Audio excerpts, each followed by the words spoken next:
For it was you who formed me in my inward parts. You knit me together in my mother's womb. I praise you, for I am fearfully and wonderfully made. Wonderful are your works, that I know very well. My frame was not hidden from you when I was being made in secret, intricately woven in the depths of the earth. Your eyes beheld my unformed substance. In your book were written all the days that were formed for me, when none of them as yet existed.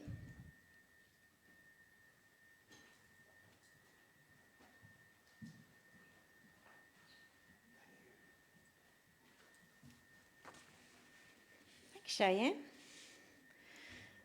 Thanks for volunteering to read the Bible reading. I'm looking forward to Volunteer Sunday.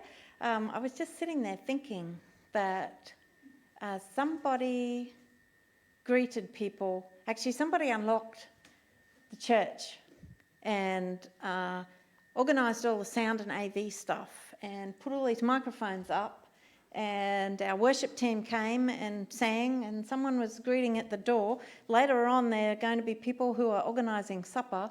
Someone did the PowerPoint, someone does the newsletter. We have so many people who volunteer. And so, we want to have a service in November where we just want to celebrate that we are a church, a strong church of volunteers. I think that's great. That's a great passage, isn't it? It's from one of my favourite Psalms, Psalm 139. It's this beautiful passage about God knowing the whole of ourselves.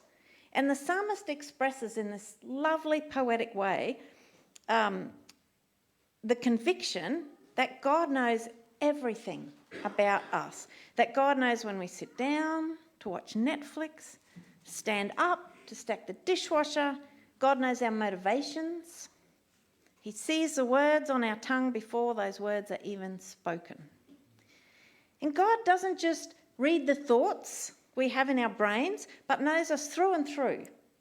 Because it was God, the psalm says, that knit us together in our mother's womb. God was able to see and know us before we were even born. That seems like a really appropriate Bible passage, actually, isn't it, Kevin? Gramps? And the psalmist takes this great comfort in knowing that God was there, is there, and will be there, and is aware of everything that has ever happened to us and knows how every event has impacted us. There's a couple of books that I've read in the last 12 months that have made a big impact on me. One is the Fully Human book by Steve Biddulph. I've mentioned that one before. We've been reading that in our online book club, which meets for the last time this Tuesday. Another one is The Happiness Hypothesis by Jonathan Haidt. And lastly, The Body Keeps the Score by Bessel van der Kolk. These three books have challenged my thinking on what it means to be human. And as we've been involved in this series on being human and what it means to be human, these books have just kind of influenced the way I think about things, mostly by emphasising that a human being is much more than a brain with thoughts inside of a body. And I can relate to Brené Brown, who quips that for most of her life, she regarded her body as the thing that carried her head around from place to place. I used to think of myself as my thoughts, that's who I really was, encased in a body. And I wonder how you think of yourself. Are you simply your thoughts? Does what you think constitute who you are? Of the three books that I mentioned, The Body Keeps the Score, published in 2014, was the most heavy-going. It's 13 hours as an audio book, if you have lots of time in the car, but just the most fascinating book. And I have made it a mission to ask all the psychologists and other mental health professionals that I know what they think of this book. And there's been only two responses. One is, it's on my reading list because I know it's a really influential book and I need to read it, and by such a well-respected author. That's one response. And the other response is, I've read it and it changed the way I view things. The thesis of this book is that trauma that we've faced in the past is stored in our bodies in various ways, and to recover from trauma involves our whole selves, not just adjusting the way that we think. I'm sure this notion would have been laughed at maybe a decade ago, but it's just mainstream science and psychology now. The author, Bessel van der Kolk, is a pioneering researcher in trauma and also a practitioner. That means he didn't research from a distance. His research took place in real settings with real people. When he began his research back in the 1970s, very little was known about trauma, what it does to people and how to treat it. Now, 5 decades later, knowledge about trauma is increasing like a snowball rolling down a hill, and we are just at the beginning of an explosion of new treatment methods. Now, I am not a psychologist or a psychiatrist or a neuroscience or any of those things, and I don't speak with the authority of one. But I do feel I'm on solid ground bringing some information from this book to you because this author is so well respected in his field. And I want to share what he's written because it's so very relevant to our series on what it means to be human. So today I bring some words and some ideas from Bessel van der Kolk to you, particularly the ones that have resonated with me and my own experience, which is really the only experience I can share with any authority. So here's my first quote from his book. We now know that trauma compromises the brain area that communicates the physical, embodied feeling of being alive. Trauma impacts your feeling of being alive, of being human. Since most of us have faced or will face traumatic experiences at some point in our lives, this is worth knowing, I think. And van der Kolk talks about these 3 different categories of treatment options for trauma. One is a top-down approach by talking, connecting with each other with words, or using our thinking to understand what's going on within us while processing memories of the trauma. The second one is drugs. Taking drugs that shut down our inappropriate internal alarm reactions. And the final one is a bottom-up approach by allowing the body to have experiences that deeply and viscerally contradict the helplessness, the rage, the collapse of self that can sometimes result from trauma. And van der Kolk says that which treatments work really differs from person to person, and most people require some kind of combination. So thinking about the top-down ones, if you've been hurt, you need to acknowledge and name what happened to you. Van der Kolk quotes John Bowlby, "What cannot be spoken to the other cannot be told to the self." As long as you keep secrets and suppress what happened to you, you're fundamentally at war with yourself. Ignoring your inner reality just eats away at your sense of self, which is why people with PTSD commonly express statements like, "I feel dead inside." Van der Kolk says that the critical issue is to allow yourself to know what you know, to say out loud what happened to you. And that takes an enormous amount of courage. But to say unspeakable things to someone who cares and listens with empathy and without judgment can re-establish the feeling that you are part of the human race. If you have no one to talk to, talking to yourself through the avenue of writing has also been shown to help people discover what's happening inside them.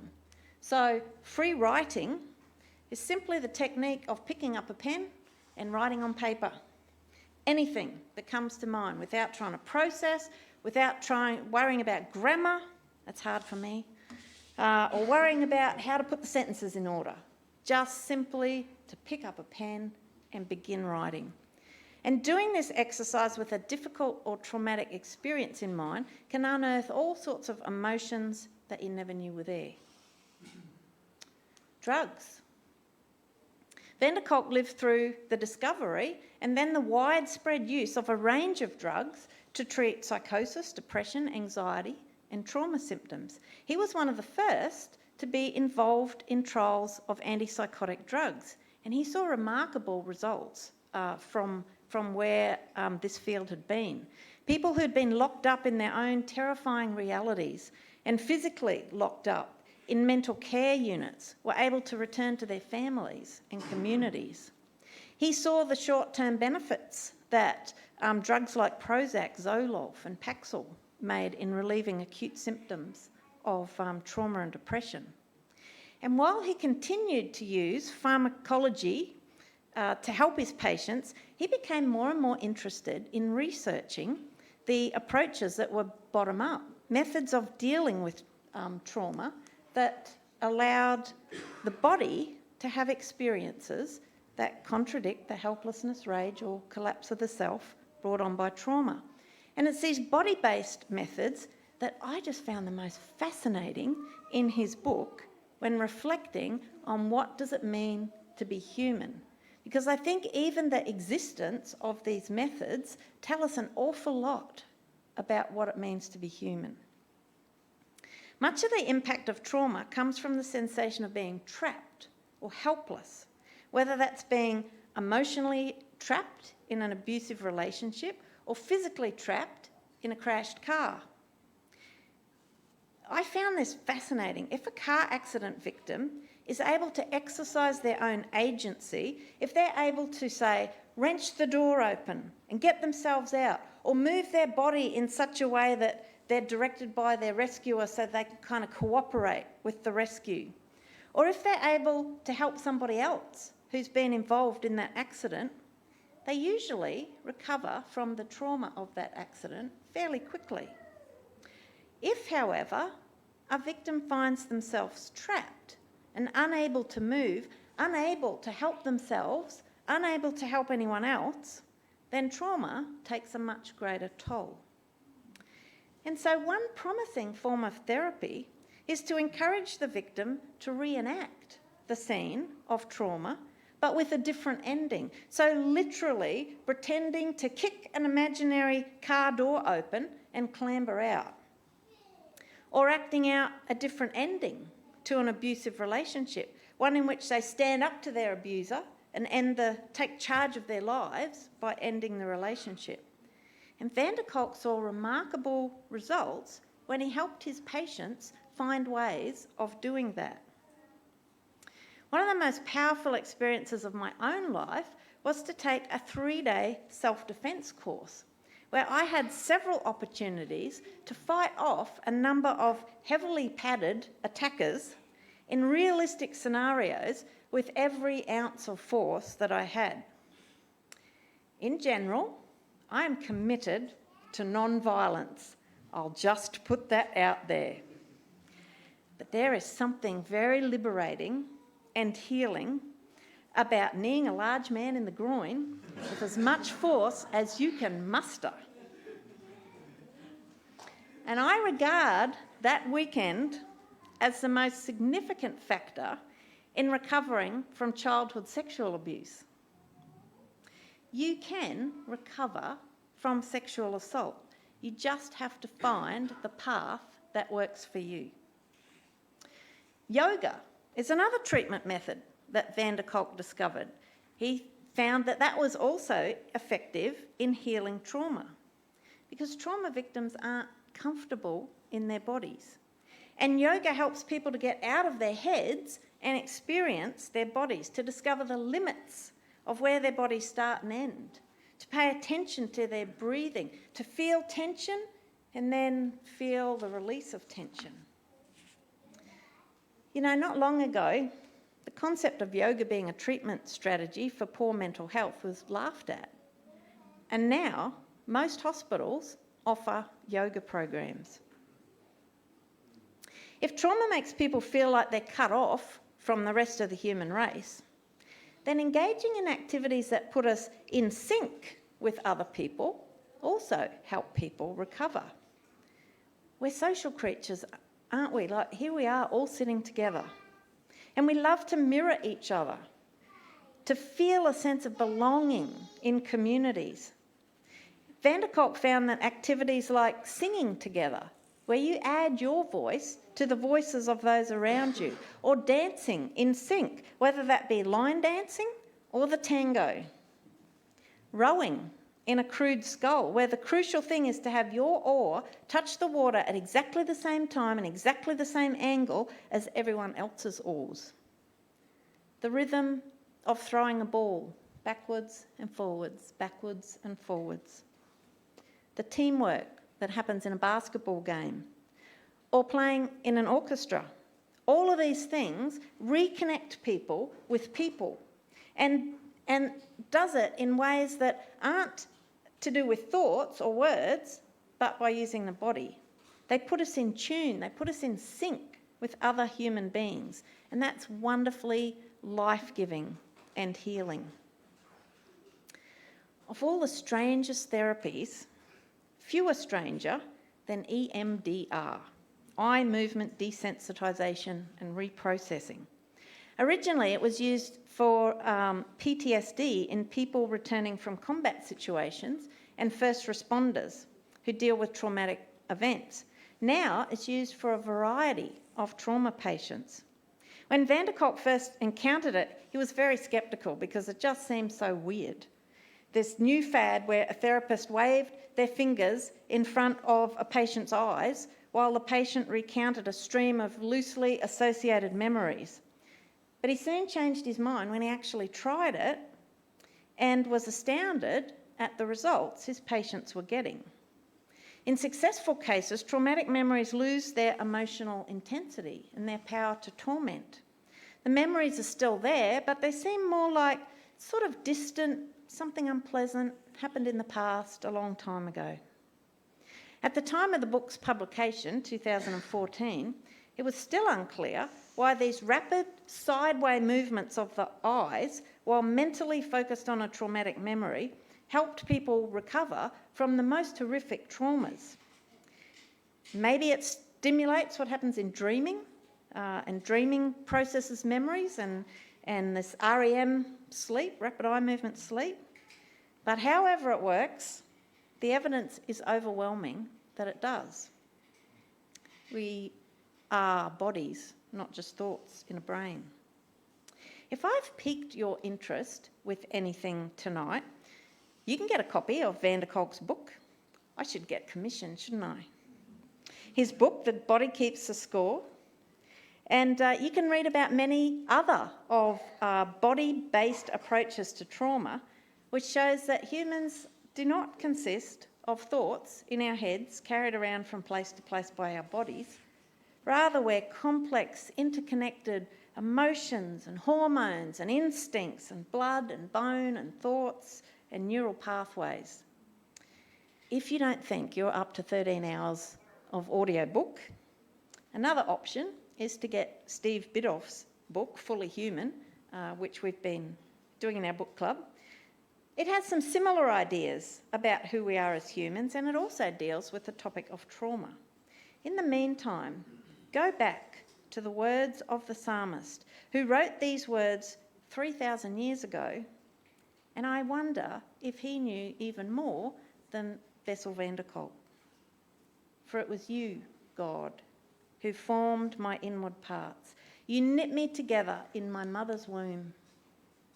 I praise you, for I am fearfully and wonderfully made.